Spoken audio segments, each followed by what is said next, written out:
The Capture the Illusionist variation of Clash of Corgis is a two-player version where each player is trying to capture their opponent's wildcard 2 times. To begin a game, each player takes 11 cards of the same suit from the deck and shuffles them. They then each take 8 of these cards and without looking at them, arrange them in front of their side of the table like so.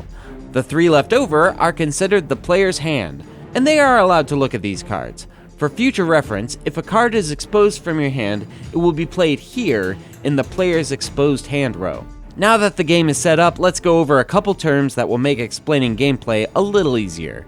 First, hidden cards refer to cards that are either face down on the table or being held in a player's hand. Revealed cards are face up on the table and are in the vertical position. And lastly, when a card has been activated, it is then turned to its side in the rested position.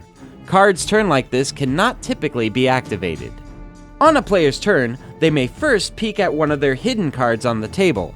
After returning this card to the hidden position, they choose one of their cards to activate from either their hand or from the table. If a player chooses to activate a hidden card from the table, it is flipped over but remains in its place on the table.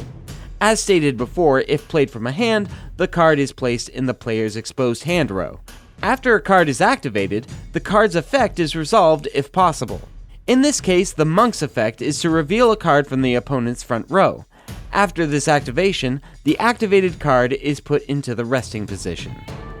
Next, the player returns all resting cards, except for the one that was just activated, to their revealed positions. Since this is round 1, not an issue right now, and it's the next player's turn.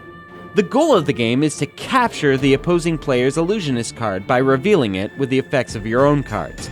If you manage to do so, your opponent has one chance to discard their ace, even if it's hidden. If they succeed, the Illusionist is not captured and is returned to their hidden position. If they fail, the Illusionist is captured and the player takes all their cards, shuffles them up, and sets them up like the beginning of the game. The first player to capture their opponent's Illusionist twice wins the game. So that's the Capture the Illusionist way to play Clash of Corgis, but there are 2 other ways to play, so if you like this version, check out the other 2. And until next time, this is Hogwash, over and out, catch you later.